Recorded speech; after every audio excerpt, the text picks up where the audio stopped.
Dr. Levy, thank you for joining us. My pleasure. You were president of the Academy in 1999? Yes. Remind us about that year and what was going on.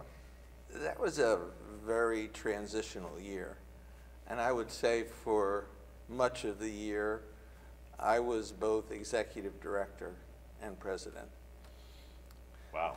That we had signed on a few years prior a management team that was local that gave us a good price, and they were somewhere between incompetent and dishonest. So they were let go, and all of the volunteers tried to run things and then searched for an effective management company. So I would say the two things that I feel that I am most proud of was to bring the organization to financial integrity and organizational integrity. Mm. So on the financial arm, I had the pleasure of interviewing and reviewing the applications and then meeting the angles and finding that AMC had done such a great job in other organizations that I belonged. I was the one who signed the contract, and I'm very proud to say that. And then Dick Muir, who was our first executive director from AMC, was able to primarily get us a little bit more focused and realistic, improve our revenue from our annual meeting, and decrease our expenses by focusing on really what was the most important. So my year was the first year we had a positive fund balance of $20,000. Wow. And the previous years were not only negative, but not auditable. That's bad. So to get AMC on board, Dick and now Steve, has really been a wonderful experience. And I feel very good about we picked the right people because it was still a bit of a crapshoot.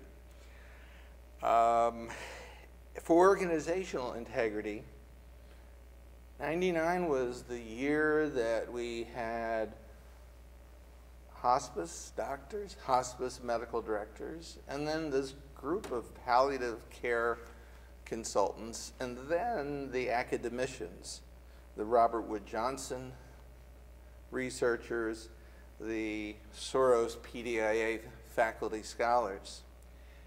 And in my presidential year, there was talk of them maybe wanting to form their own organization. So through my role as president and then as past president, you're chair of the nominating committee, I was able to get the board to recognize this issue, and we've got 2 scholars on the nomination slate and 2 more scholars on the nominating committee slate. And the separate organization issue just disappeared. Unlike in oncology, we have ASCO and AACR, and it's just been very disruptive. So I feel very good about that, and it then has been the process of the organization to address the needs of the hospice physician, but making use of the academic scholars to create information that helps them as well as the field. So those, I think, were the 2 nuggets of that year, and I think I still have files I haven't kind of either sent to archive or thrown out, because my office at home was the staff office as well as the president's office. Well, you did so much for NHPCO as well as AAHPM, and you've seen a lot of changes since then. What do you see as our strengths and our challenges going forward? I think, you know, looking at the the 25 years, I mean, we were kind of our own special interest group. We were a collection of eccentrics. And we have now become a professional organization. And the most rewarding beyond the organizational growth is to see that we created a career track and an academic and a care track that young, energetic, bright people want to choose, not fall back on. We still had some mid-level people who were making the change, but to see young people, and I recall having a variety of people say, well, is palliative care and oncology, is that feasible? And I mean, that's no longer a question. Interesting. So, and then over the last 10 years with the strength of the organization, the education's much better, more varied, your primers. I mean, we really have, created the body of evidence for the field. Research is better. And then, we did the fight for recognition in AMA as a special subspecialty society.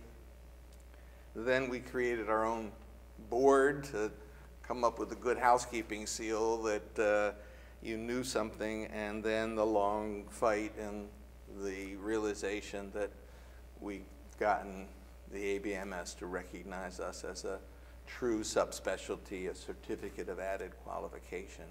So, I mean, that was a very long journey that I didn't even understand when it started. Yeah. And Jerry Holman and others who knew these different organizations carried the torch in different ones, and I think that's really what has built the field, and this was a focal point. Coming from that first year of a $20,000 positive fund balance when I was at the business meeting, and I saw a $4 million operating reserve.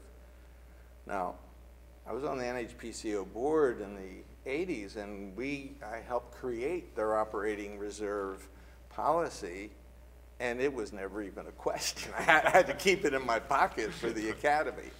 So to see that growth and that stability has really been a big change. And I think it has allowed us not just to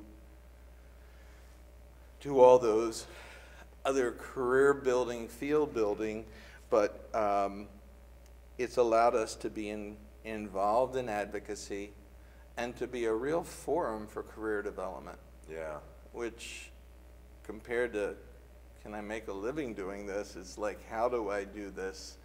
And we know the manpower says we need even more, and we're the place to come. So those are the big changes that I've seen. Now, a collection of eccentric pioneers who don't always play well together was necessary to get us going. But looking forward, what do you see the leaders of tomorrow in our field needing in order to succeed?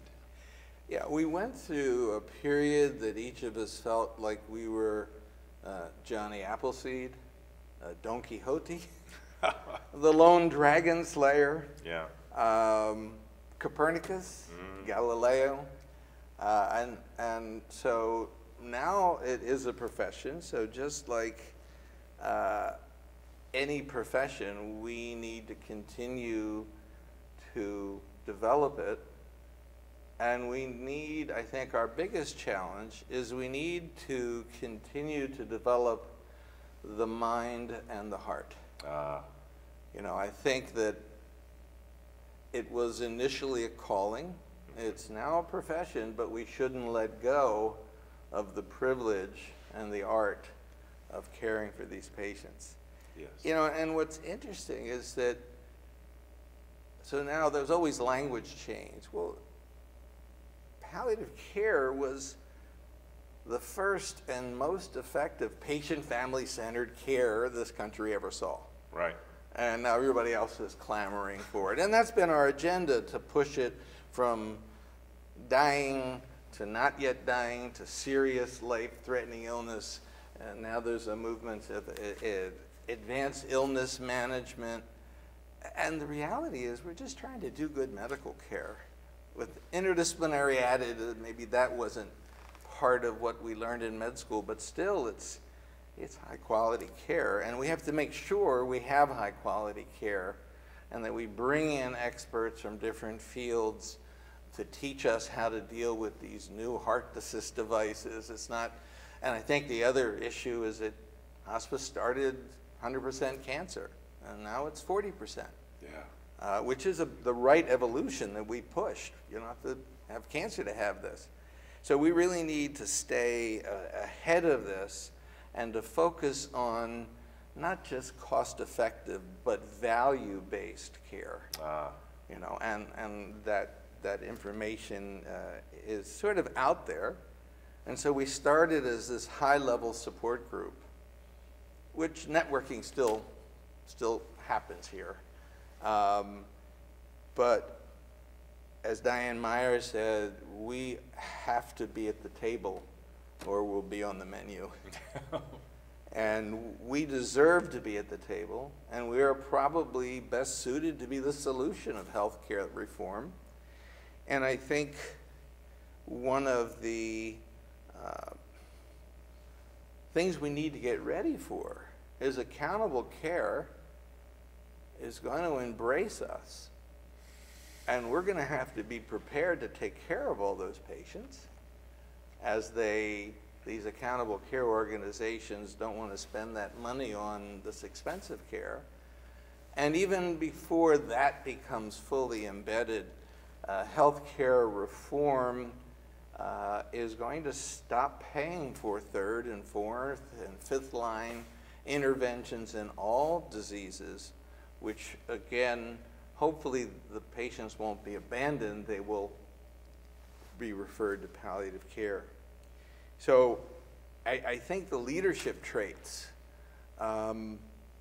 certainly we need bright, intelligent, inquisitive people like any specialty, but I really think there is a passion in this field for caring that I haven't seen in other fields.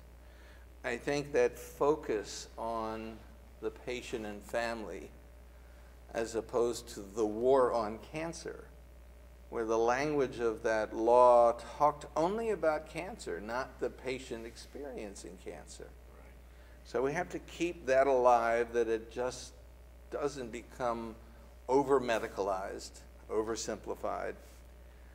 And I think we do have, and I really enjoying the leadership training now that we're offering, because what I learned on the NHPCO board and tried to work in the academy board in my presidency was, how do you wield influence when you don't have power? And that's a very different skill. And you have to learn to negotiate, and you're constantly looking for the win-win. You know, and we can't be the missionaries that we maybe were before. Yeah. Or our mission is not that everybody's a good palliative care clinician, but they all recognize that their patients need palliative care. We need patience and persistence. And a current term from Sheryl Sandberg, the COO of Facebook, we have to lean in. And we have to continue to lean in, to continue to fight, to make sure this care that we know and now we're proving is very important care stays part of our healthcare delivery system, and we need to avoid what Sandberg describes as the ambition gap. We have to keep our ambition going because we're getting more patients. I sat in on the cardiac device workshop, and actually had one patient, I had to deal with that and went in blind, and to see, to get those skills, I think is very important because, in our fee-for-service,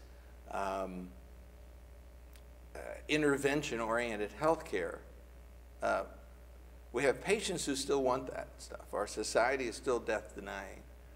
And we have docs who want to improve the state of the art of their care.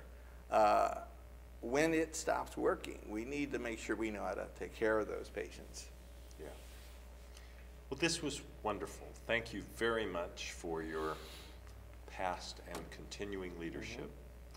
And hopefully these predictions of yours will come to pass. And I just, in closing, I think the first thing that I felt at the old Academy of Hospice Physician meetings, it's the first sense of community. That there was enough people there that were just as crazy as I was to think this was really important. And now it's a professional organization. But in looking at this work as privilege, as spiritual, I also look at our organization as a congregation and a seminary. Wow. That this is repairing the world, and we should be very proud of it, but we do need to protect it and advance it so somebody else doesn't all of a sudden say, I do that. Right. So I think we have good work to do, and we've really come a great way. Thank you so much. Thank you.